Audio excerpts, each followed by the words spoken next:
Once upon a time, A.P.B.T Kennels Amos Moses, redhead first owner of Amos Moses. Regarding Amos Moses, the story is as follows. I received Amos and several litter mates as a result of a breeding agreement with Mr. Harvey. From the very beginning, Amos seemed to be a special pup. He stood out from the others almost from the start. He showed that special something that you look for in young stock. Amos began his schooling at about 18 months and was eager from the start. After several short rolls, it was time to take a chance on Amos. We were hooked into a kennel out of Louisiana and were excited to begin our work. Amos worked well on both the slat and belt mills but seemed to like the swimming and the long hand walks the best. 3 days before the match we were notified that our opponents were going to forfeit. I was extremely disappointed. Amos was in top shape. I wanted this first match to be his game test. After careful thinking, I decided to game test Amos. It was set for the original match night and several top-level dogmen were to attend. In Texas, most dogmen prefer the shotgun-type dogs versus the gamey-type dogs and expected to see Amos get abused. The first opponent was a well-schooled chest dog who went 20-minute with Amos and was picked up in order to be matched at a later date.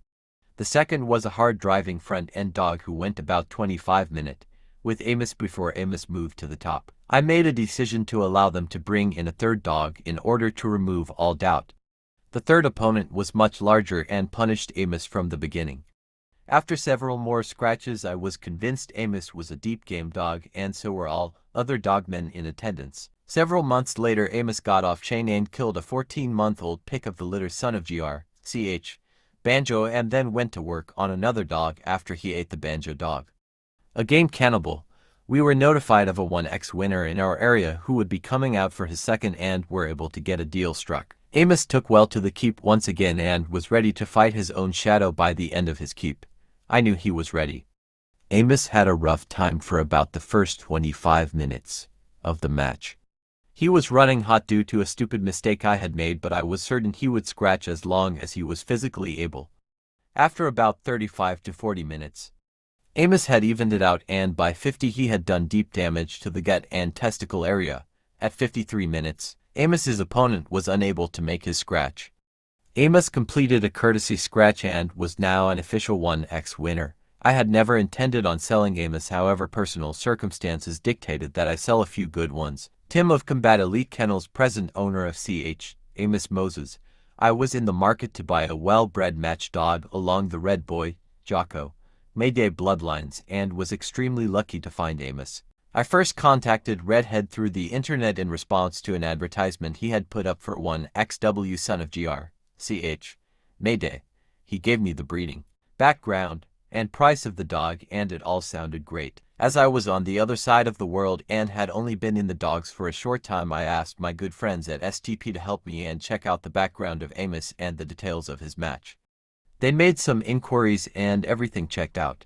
I then went ahead and purchased Amos. Amos was shipped from Texas to New Jersey and spent the next 3 months at STP's yard until I could find someone to bring him over to Thailand for me. Eventually, Amos came here via San Francisco with a business colleague. After a long 3 months of anxious waiting, I finally met Amos at the airport and couldn't wait to get him home. He was all I expected and more. Amos fitted right in at home and soon became part of our family. We decided to wait until he got acclimatized before we started looking for his next opponent. After 3 months, we were confident that he was ready and decided to start looking for an opponent at his weight. We looked all across the country and spoke to all of the established dogmen but could find nothing. Eventually, we were contacted by a dogman from the south of Thailand that I had met previously and discussed this weight with. We came to an agreement and the match was set. It was my first time to condition a dog and I was very lucky to be guided by both STP and Redhead, who had already put Amos through to keeps and knew him the best. We had a few problems through the keep due to not being properly prepared and not having the proper equipment. But there was no lack of effort and hard work. I knew Amos wasn't at his full potential, but we did the best with what we had. Our opponents traveled from the south and the day of the match arrived. We had never seen Amos in action before, but we were confident in the word of Redhead and the others that had seen him go. Both dogs weighed in right on the limit and it was on. Eric was a very strong, hard-biting chest dog that had Amos on the back foot right from the start. Amos did not fare too well and was on 3 legs in less than 20 minutes. Eric had done some serious damage to his chest and shoulders. Amos also started blowing hot about the same time. The match was pretty much one-sided for the first 25 minutes, then Amos was able to get a good hold at the back end. He continued to work the back end and turn things around. By 30 minutes the match was even. Eric turned at 32 minutes and started the scratching at 37 minutes. Amos cooled down and continued to work the stifle and stomach area and pulled well ahead. After 3 scratches each, Eric was a down dog and picked up at 53 minutes. Amos had now become a two-time winner. Now we knew what Amos was made of and decided to give him a long rest after this hard match and tried to find the best dog we could go into for his championship. A few months later I went to attend an international convention in the Philippines. It was there that I spoke with these block kennels about hooking Amos into their two-time winner Chicane. I had seen Chicane win his first one on a previous trip to the Philippines and thought highly of the dog. He had won one off the chain previous to that and another contract match since. He was the best M44 in the Philippines and I had Amos, who was the best M40 for Thailand. We talked and both agreed that we wanted to go into good winning dogs for to make champion.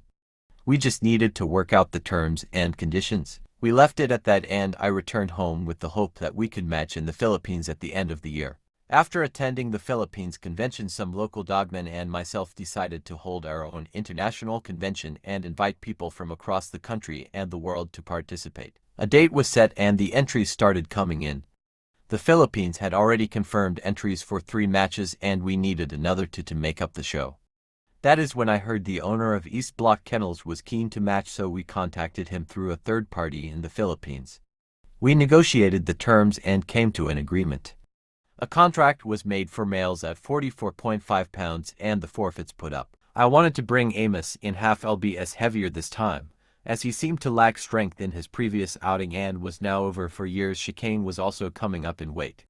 This time the keep went very smoothly. With more experience and all of the right equipment and preparation, I was able to improve considerably on Amos's last keep.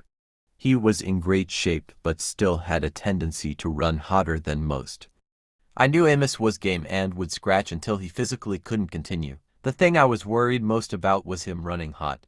The big day finally arrived and people had flown in from all over the world for the show. We had guests representing 10 different countries across the globe and all of the top local dogmen in attendance. There were entries from the Philippines, USA, Malaysia, and Thailand. Our match was scheduled for number 3 in the 5-match convention with living legend dogman Scotty Nelson as the referee. The match got underway and it was evident from the start that Amos was at a disadvantage to his much taller and rangier opponent. This time around Amos was stronger and actually took much of the fight to his opponent. Chicane was a smart dog and nullified all of Amos's efforts by staying on the muzzle and head and going to the front legs when the opportunity presented. As expected, Amos ran hot early at about 20 minutes and was slightly behind for the first 25 minutes, but he continued to persist. Things started evening out and I called a turn on Amos at 31 minutes and he began the scratching at 35 minutes. Amos had now began cooling down and Chicane was starting to tire. Amos was able to get some shoulder holds and eventually went to the back end where he was able to do damage to the stifle and testicle area. Chicane was still putting up a good fight and trying to stay on the nose, but the fight now looked firmly in Amos's grasp. They had run to scratches each with Chicane hesitating on his second. Amos, now dominating the contest, ran his third well. It seemed like forever before the final handle could be made. Chicane was up to go for his third and failed to scratch by the count of 10. Amos was declared the winner at 48 minutes. And courtesy scratch straight and true. Now champion Amos Moses, 3-time winner of A.P.B.T Elite Kennels. Well, there you have it, the story of A.P.B.T Elite Kennels champion 3XW Amos Moses.